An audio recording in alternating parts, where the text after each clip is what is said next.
Keepers nervous, strikers, they'll deliver. Crowd roars erupted, you can feel the quake. 80,000 voices. Hello there, Nigerian football fans and football fans everywhere.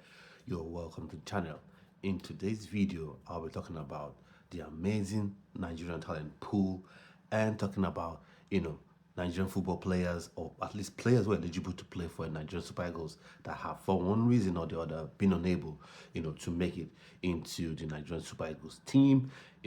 Now, granted, some of them would be players that need to switch nationalities or switch their national team allegiances to Nigeria before they will be able to play for Nigerian Super Eagles, while some of them would just have Nigerian nationality and can just be eligible to play for Nigeria if they're just invited, simply invited, have their name on the invitation sheet and do the necessary paperwork and get them invited to Nigerian Super Eagles, and wham, they'll be there. So the players that I will call are some of them, they start for their teams in Europe.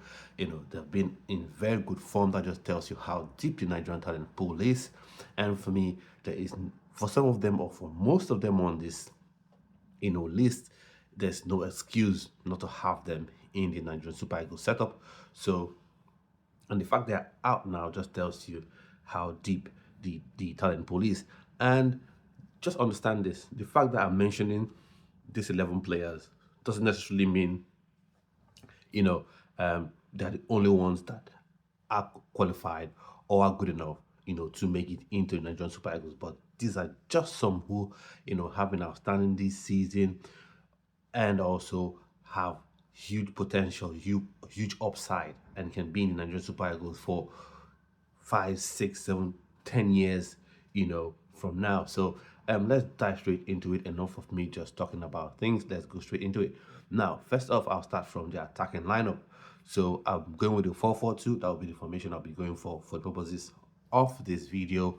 And the first person that I would call would be George Ilenikhena. George Ilenikhena, he was at Ames, and then he moved to Royal Antwerp in Belgium, and then from Royal Antwerp he's moved on to Monaco, and he's been on fine form in my opinion, though he hasn't been getting as many minutes as I would have liked and as he would have liked, which is even more important. Mika, I've forgotten his surname, but a Danish striker, Mika Zibevet, that plays for Monaco, has been on fine form, so you could see why he is the #1 striker ahead of George Ilenikhena. But I think the way they play, I think George Ilenikhena will be getting huge minutes going into the season. And what's even more noticeable for me, and I want you to also understand this, with the minutes that he's been getting, with the few minutes he's been able to get for Monaco, he's scored a fair number of goals. So that's one name that should be on the team sheet. And I know a lot of people would see, because when you look at what some content creators they have on their list, you look at some websites, they say he's French. He lives in France, no doubt. His parents moved with him when he was very young to France, no doubt. But he hasn't got the French nationality at the minute. He's eligible to play for one country and one country only at this time, and that is Nigeria, and by extension the Nigerian Super Eagles. So the fact that he's not been invited, for me, it's criminal on the part of the Nigerian Football Federation and the Super Eagles handlers, in my opinion. So I think he's someone that definitely should make it onto this list. And then the next player in this 4-4-2 formation, in this two-man attack that I'm going for, would be Gift Orban, a man on form, a man on excellent form. He's got 4 goals in 7 games, and I'm so happy for the kid because, here was this superstar, this wonder kid, rising in a gang, scoring goals for fun, and then he moves to Lyon, and then you're hoping and praying that once he gets to Lyon, he kicks on, he cracks on, scores even more goals. But for whatever reason, he ended up struggling. I think it was a mixture of the coach's preference, tactical setup, and a young kid, you're coming to a new country, adapting to a new style of play. You would have some growing pains, and you need time to bed in a bit. But he struggled, and to my mind, I was just saying, please I hope this isn't going to turn out to be, sort of an what's his name? There's this Crisanto striker. I hope it doesn't turn out to be that sort of thing. But he then kudos to him and his agents, because you have to believe in yourself, because it's very easy for you to sit on the bench and say, I'm good, you know, I'll just stay on the bench, take my pay, and stay and run on my contract. But he looked and said, no, I have to go to a club where I can play. And he's gone to Hoffenheim. And he's gone to Hoffenheim and has been on fine form ever since he's been there. So 4 goals in 7 games, that's an amazing, goal scoring ratio. So for me, no questions, no if buts or maybes. He should be part of the Nigerian Super Eagles setup, and he makes my 2-man attacking line, attacking setup. Then going to the left wing, I will go with this wonder kid, absolutely amazingly talented player. He's been doing the business for KAA Ghent. He is Noah Adediji Sternberg. He's eligible to play for Nigeria, Germany, and Belgium. For me, I think Nigeria should be leading, the race to get him to play, for the Nigerian Super Eagles. I know a lot of people like to think once an European country shows interest in a player, then that just means you shrug, lift your hands up, and say, no, I give up. No, that's not the case. Morocco has shown us that it's different. It indeed can be different. How they got Ibrahim Rabaj, there was that tussle between Morocco and England, and Morocco ended up getting the player to commit his international future to them. And I think Nigeria can actually do this. There are many people you can use to convince the player. You can use Tolu Arokodare, who is his teammate, and they're pretty close. You can also use, Ademola Lookman, a player that has walked the path that he is currently on. And I think that will easily convince the player. You should show that intent to get him. So for me, he comes in there, amazingly talented player, skillful, pace, skill, eye for goal. So for me, he comes in on that left wing. And then you go on to, the central midfield. I'm going with this 2-man pairing. I'm sure no one is going to argue about this one. So you do Chrysanthus Uche, Getafe. He's been on fine form in that midfield, and I think he has everything it takes to play in that 2-man midfield. He's got the power, he's got the athletic ability, and he's got the eye for a pass, and he can take on his man. So for me, he goes smack into that central midfield position. And then the second one, who is one of my favorite young Nigerian players at the minute, Ebenezer Akinsemero.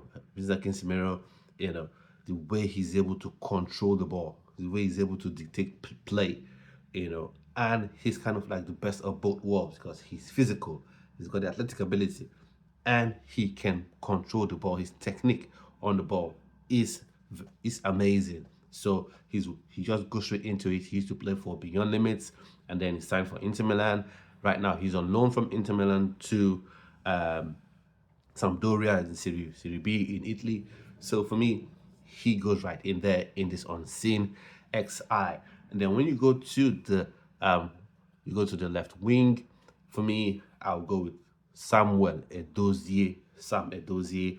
He used to play for Man City's EDS, Allied Development Squad, and then he got signed by Southampton, and then now he's on loan to Anderlecht.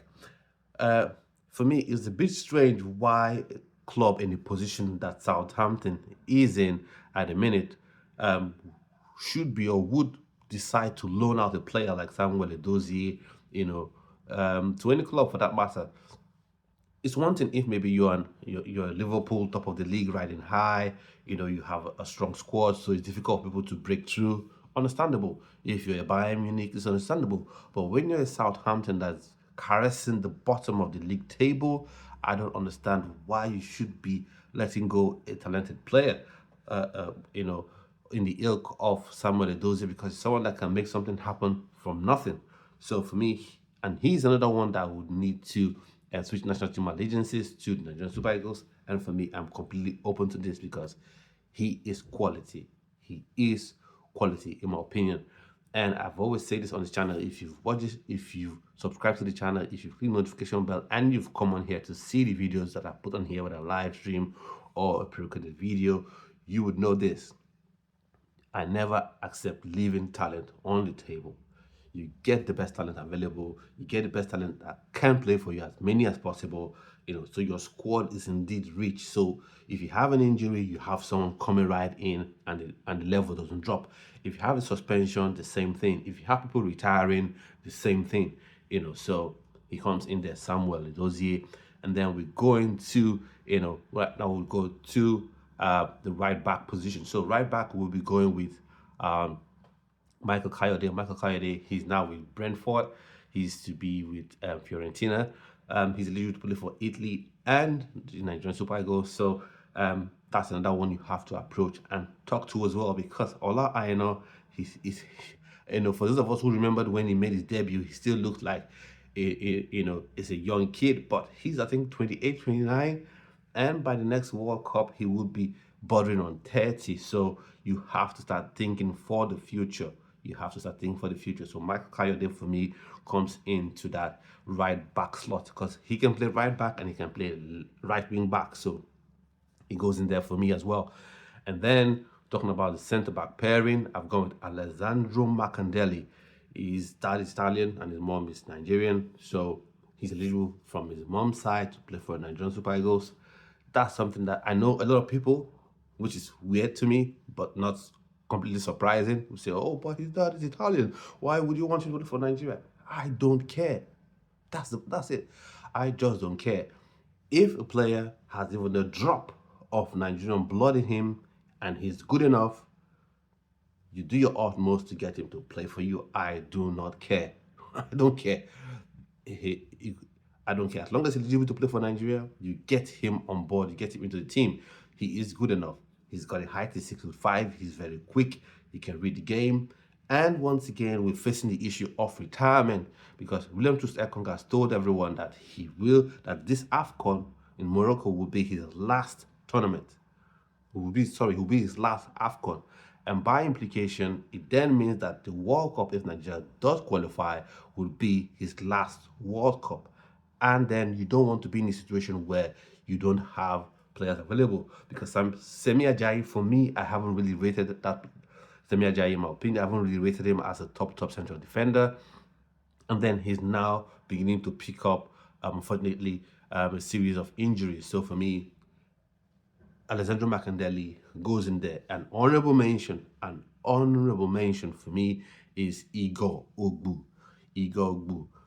I just decided to leave him out of the list because I've talked about him a lot, because he's Nigeria's own version of Rudiger. He's got pace, he's got the aggression, he's got that leadership that you need on the pitch, to win those games, to win those tight, difficult games. And he's fearless. When you look at him, this guy isn't afraid of anyone. He has that confidence, that maximum level confidence that can push a player to be an elite level player. So if you decide to mention him to replace anyone in the centre back positions, fair dues. But then there is Vince Osuji. Vince Osuji used to play for FF Kalmar, and now he's with Club Brugge. He's another exciting and aggressive centre back for me. He goes in there because, like I said, this is when we begin to plan for the future, and you need players who are aggressive in that centre back position, who are mobile, because the way football is being played right now, if you're not mobile, if you're not quick on your feet, if you're not a good passer of the ball, things become difficult for you. So for me, he goes right in there. And then in the left back slot, I go with Felix Agu. Felix Agu plays for Werder Bremen at the minute.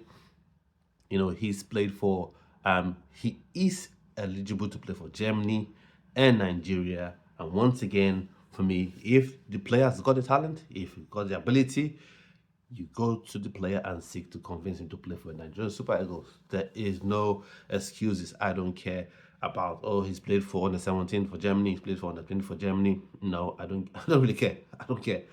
If he's still eligible to play for Nigerian Super Eagles, you get him in. He's got the quality, you get him in. Because that left back spot is one that has been challenging for the Nigerian Super Eagles over time. So for me, this is my unseen XI. I want to know your thoughts are. Let me know in the comment section below.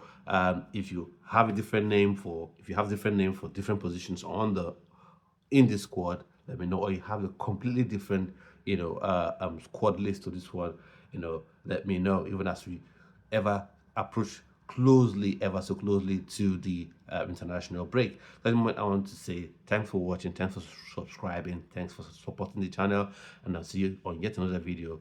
Stay well and stay blessed. Bye bye.